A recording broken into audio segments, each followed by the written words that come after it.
Now we're moving on to our In Spotlight section. And Warren, I think I'm going to let you lead this one. I am so delighted to be introducing our mystery guest. Of course, we've mentioned his name earlier, the Gleb Zevkov of the Voxmate. And, you know, if we talk about simplicity, this is simplistic.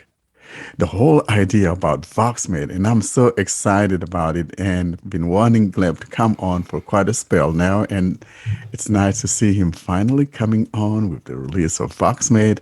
And Gleb, I want you to talk to us about this, and I'm glad you are here. Now, Gleb, how about you go ahead and take us back to the history of Voxmate? What led you to doing this? Challenges that you encountered and things like that. Just let that baby loose. Hi, Warren. Thanks for having me. I am the founder of Voxmate, and I'm really happy to be here. You can ask me anything. Just to get started with history, it all started about 3 years ago when me and Katya, my co-founder, her father started losing vision. And started losing vision in one eye first, and the doctors didn't quite figure out why. Then the second eye, just came on suddenly.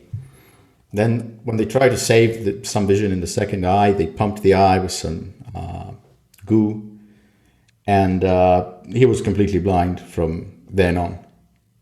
But back then they thought they might save some vision. So he was, a little bit frustrated, to put it mildly. He was in his 60s. It's a big adjustment. We tried all sorts of stuff. Like we tried putting like audiobooks on MP3 players. We bought cheap MP3 players with one button, like it has a play button, and we put an audiobook on one, and we put around a whole bunch around his bed, and so he could kind of figure out something to do. He was going out of his mind with boredom. First 3 days at the hospital, forget it. He couldn't do anything. And so one thing led to another. We started looking for software solutions. We found VoiceOver, we found TalkBack. We bought him a huge iPad, and I personally tried to learn everything, how to use it and so on, and then I tried to teach him how to use it, and it was, we couldn't do it. It wasn't doable. He couldn't figure it out, and it was a very frustrating experience for him as well. So we sat down and decided to make. Initially it was going to be, his primary needs app, and then that was going to be the news and radio and podcasts and just a little bit of entertainment. I don't know, the stars aligned in a particular way that one thing led to another, and we decided to make a platform for applications instead of actually making, this service.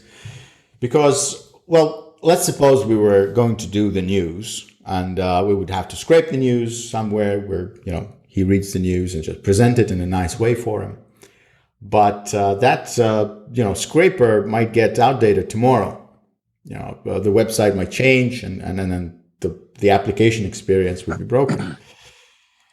So we wanted to kind of build something that has resistance to that type of change, and that's what we set out to do. We made Voxmate so that it's an app platform. It has apps on it. The apps get pushed to it in a way that is similar to like a web page. Maybe if you liken Voxmate to Chrome browser, then every time you visit a web page, you get a new web page, and every time you visit a Voxmate app, if it has been updated, it'll fetch it for you. And because audio applications are, they don't need to be that large. Most stuff in any application, it's business logic, but then it's also graphics and sounds and so on. But our audio applications, they are not that large. They can be quite tiny, and so they work well in this web metaphor.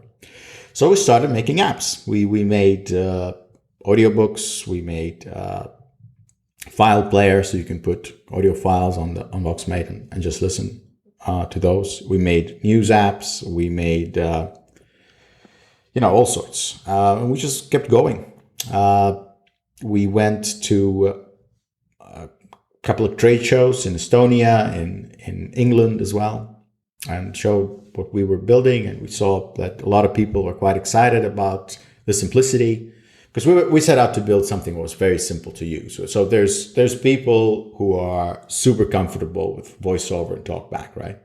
Our own team member, Jacob, he jumped on a little bit later. He's the chair of the Estonian Blind Union, and he's a wizard with technology. He uses his iPhone faster than I can use my phone. But there's a lot of people out there, and we found that out through going to these trade shows that cannot use talkback, that cannot really use voiceover in any meaningful capacity. So we thought, okay, so what we wanted to do something for everybody. We wanted to make this smorgasbord of services, right? We have news for people like Katya's father, but then for more advanced users, we want to create like a nice experience with an application. Think of it like we're skinning some applications and putting a new skin on an existing service. So this we do with YouTube, for example. We do it with Telegram, for example. So you can send Telegram messages, and we have a nice audio first experience with that. And then we started adding games. We added network games as well, and one thing led to another, and we have this whole big service toolkit now. I can show you around a little bit if you'd like. That'd be fantastic. Is that something? Yeah. Right. Okay, so I have it connected to my computer. Let's see if it works. Voxmate. Phone. Did you hear that? Yes. That's the main menu, right? It says Voxmate in one voice. We're actually trying to play it with voices as well, so that one voice tells you some informational content, and other voices for the content that you actually want to hear, and so on. And we have this simple system. You swipe up, down, left, and right. Up and down goes up and down a Rolodex of items. Items can be very simple or quite complicated. For example, the main menu has the phone. That's just one word and as simple as it gets. If you want to make a phone call, you go there. To make that phone call, you swipe right, and then you choose who you want to call, and the rest is history. But meanwhile, we can just go through up and down the menu and see what's what. So Entertainment. Excellent. next item is entertainment. Here we have everything from news to YouTube to podcasts and so on. Social. We have a social section. Here we have our own audio forum. The audio forum is like, it's just like any forum, but you don't go, the narration to STT to TTS route. You just record an audio file, and then all threads are just audio of people talking. Games. Social. And another big part of social is Telegram. It's a really nice client. You can just have it on your desk, and it'll announce things, and it's easy way to go around, see the messages and reply to messages, send your location, stuff like that. Games. Then we have some games. We have some single player games like Sudoku for people who are into that, and we have some multiplayer games like Four Colors for people who are into that. We think games is going to be a big thing for us. We're just getting started on it, though. We've made this game center metaphor where you can come in. There's a bunch of games you can play with your friends, maybe even meet some new people. But we have a couple of games now. We're also working on our own single player game called Voxville. You build your village. You kind of upgrade buildings. Barbarians attack you. It's kind of our own little mind game that we're playing with ourselves. Resources. Then we have the resources tab. It's you have Corona app is there, Knowledgeville app is there. It's more about content and getting information. Utilities. We have some utilities. That's for example our OCR app. It's very basic, but it works quite well if you want to scan some text or do something like Make notes. Like make notes. Then utilities are for you. Utilities. Early access feedback. And then we have we want to be community driven, so we have this app, Early Access Feedback. You can just record a message. I think Ed recorded a message earlier today telling us how he was unable to find a switch for slower paced text. Well, we can help you out. We can send you a message how to resolve that and things like that.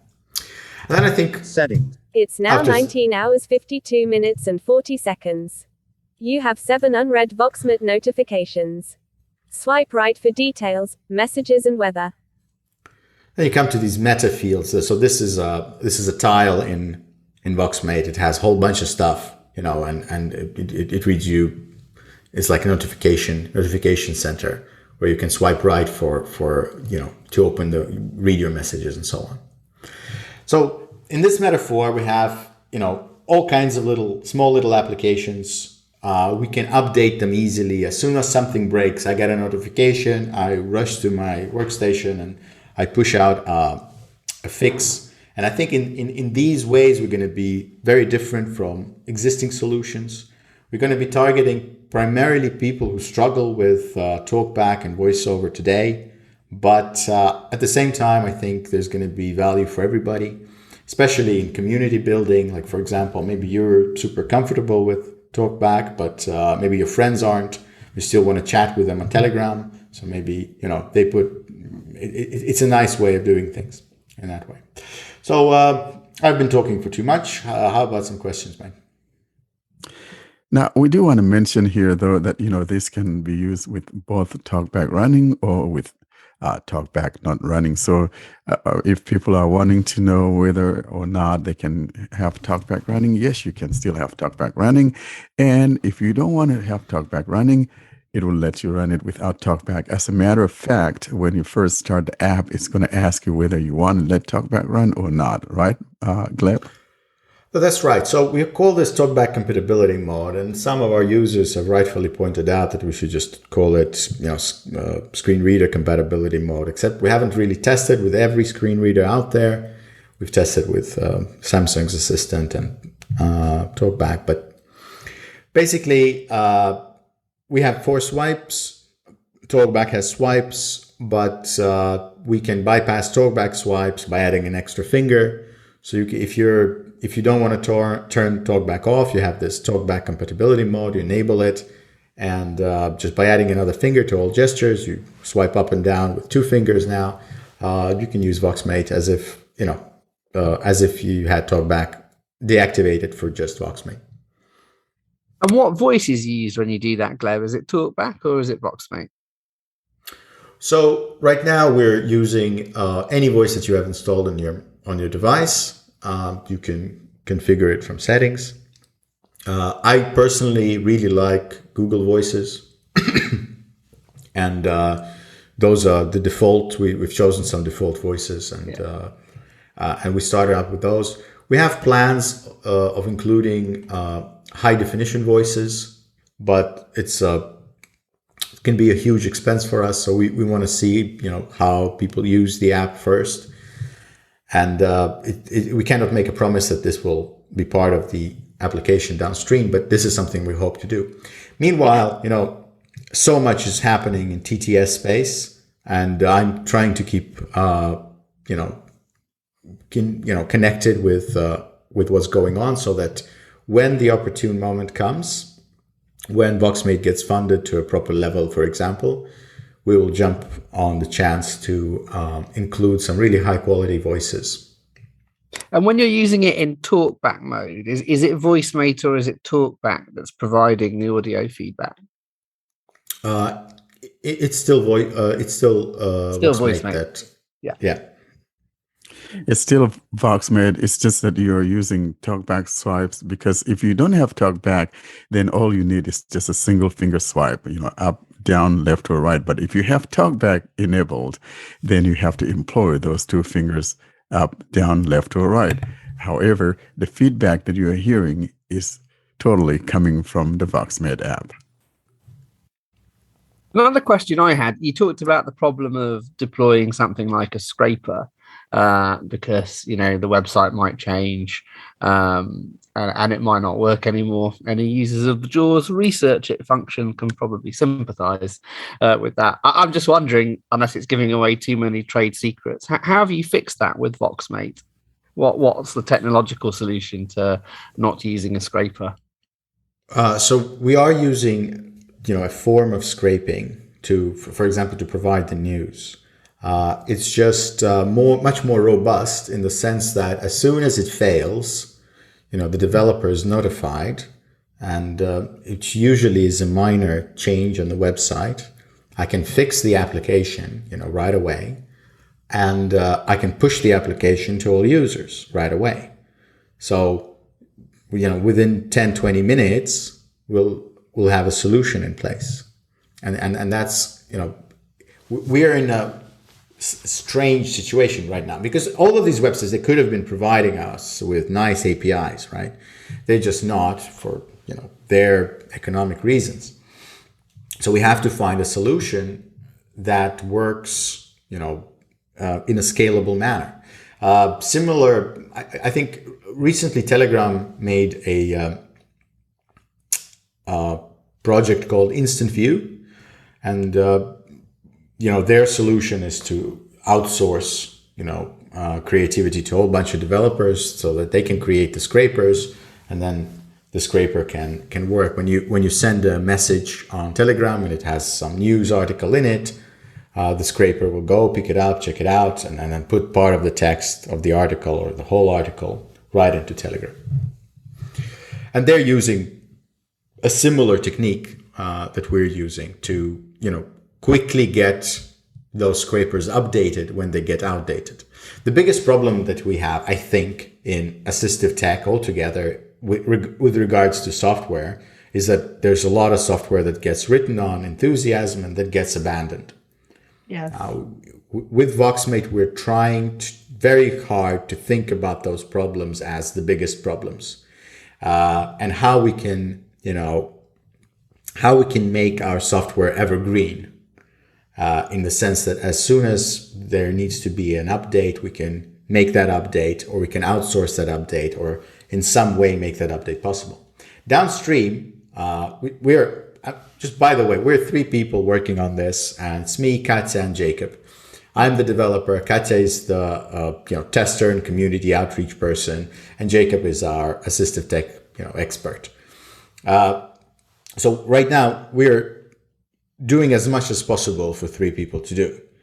But what we want to do is we want to get funded, and we want to create, like a startup thing where we create much more value, and over years of time, we could create something really, really wonderful. Now, one of our next biggest goals is to outsource development to the community at large, and that we want to do with an SDK, so that anybody who wants to make their own Voxmate app can do so quite easily.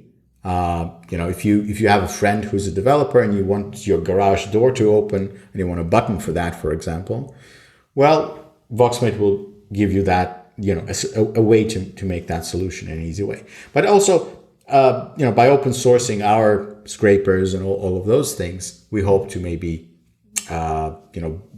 create that kind of quick fix ecosystem around our own applications.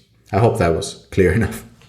Now, based on the kind of feedback you're getting and on whatever you observe about usage, what do users seem to be most interested in? What types of apps or activities? Well, right now we've launched 4 days ago, so I think it's really early to talk about statistics. We see that people and different users. Right, what we see right now is different users care for different things. So there's some people who just want the games. They don't want to look at anything else in the app. They just go for the games. They stay in the games. They can play the games. Then some people like podcasts. Some people like Telegram. So right now we're seeing this little. There's no real statistics of that I could answer your question really well. Right now, the smorgasbord of apps seems to be just that. Everybody wants their own little taste of Voxmate.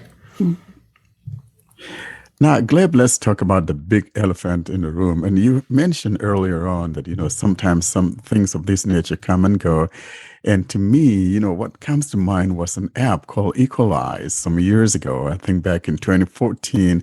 And it was something a little bit similar to this, but a little bit different in the sense that it was more or less like a launcher and Android starting back then, and people finding it easier to use that. But then what happened, though, was that they started to monetize it, and it went really bad because it started like at $70 or something like that. Now, let's talk about that, because this is going to be probably one of the most important things, because people will know what the subscription models are, monthly and annual and all of that. I think that's very important to people. And could we address that a little bit? All right. So again, I see this as a part of a bigger problem, right? So the number of software solutions offered for the blind is quite low, and this is a problem because there's very few things to choose from. Well, so we're trying to address that as well. We want to see a sustainable way of growing our company. And we want to see that through a subscription model. We've done the math. There's if there's enough users, we can create something that is worth keeping. We start our subscription at right now. It's at 75% off. It's just $3 something a month, depending on your jurisdiction. And we have also a free model where you can use Voxmate for free for several hours per week. And this is, I think, we'll have that right balance of free versus paid. So people who are using Voxmate more, it just makes sense to pay that little bit extra. To us, the biggest challenge is to get as many users on board as possible and to prove to our investors that there is capacity to pay for such applications. And when we jump over the hump, our technology will provide us with the means. So again, if you compare one Android app to another Android app, then you're thinking, well, the developer went through all this trouble to create this application. And then, another developer goes through all that trouble to create that application.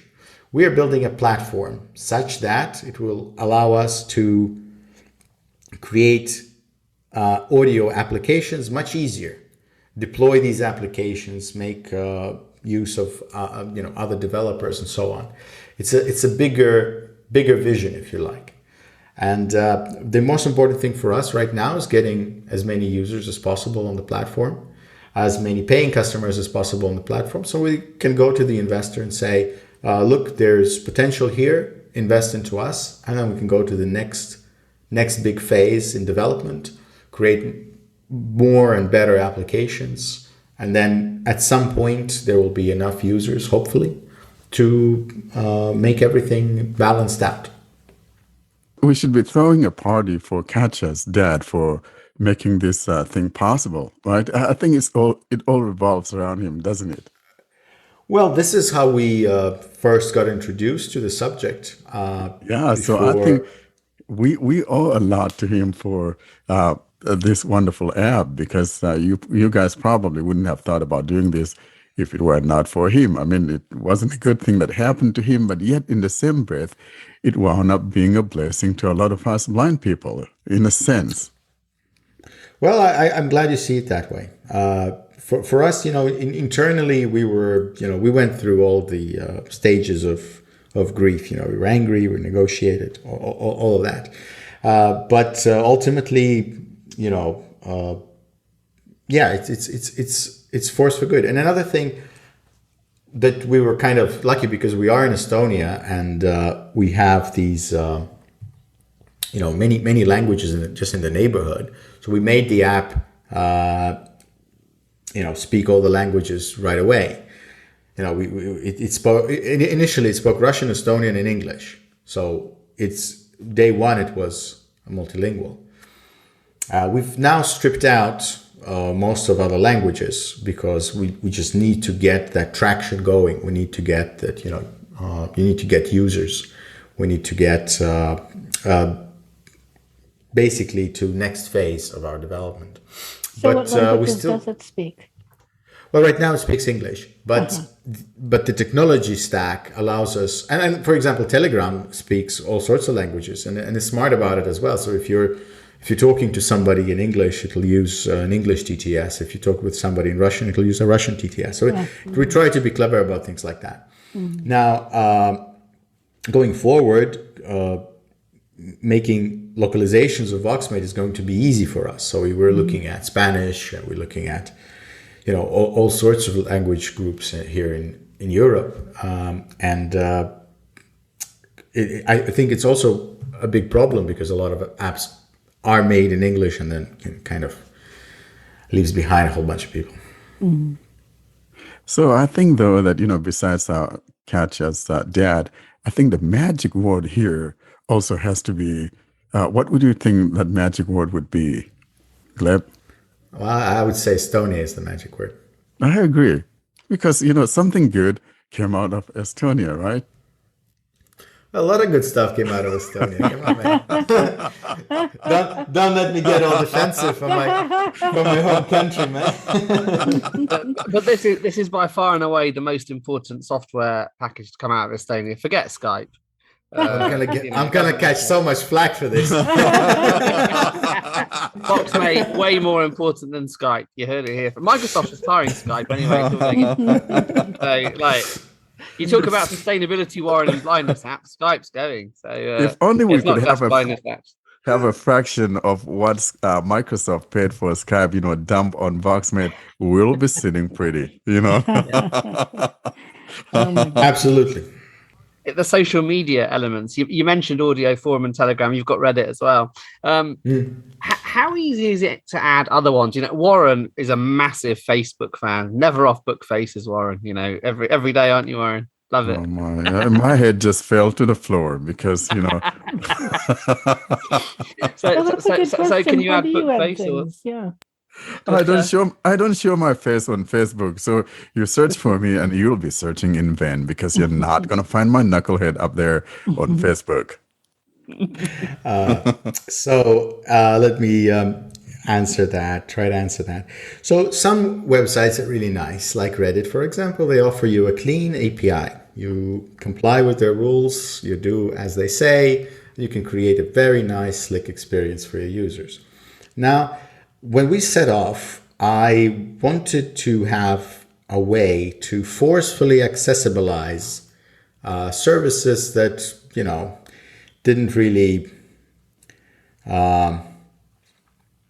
provide any. Well, we could say. We have many, for example, news sites, and Jacob here, he's the chair of the Estonian Blind Union, as I mentioned. People call him up from Estonian blind people and ask, well, could you ask that website provider or something? Could they do something about the ads or whatever? It's super inaccessible. So he calls them up and says, could you do something about it? And they say, we just don't have the budget for it. Because for them, it's 1% or less of the user base. They struggle enough as is. In some way, I understand them also. Journalism today, for example, is a very tough place to make money. So they say we can't spare the development effort, and then you have this stalemate. So who's wrong, who's right? And I think the right thing for us to do is to kind of forcefully accessibilize services that won't comply. And so to that we have developed technologies that we will continue to work on to make them better and better. Right now, things that Facebook does to create their feeds to make you go through the motions is too complicated for our tech stack to handle. So we don't offer Facebook. I know many people have mentioned that they want Facebook. So I know But we're working on a solution for that as well, and I can promise you that we can make that solution. The only thing stopping us right now is development power. We just can't pull it quite right just yet.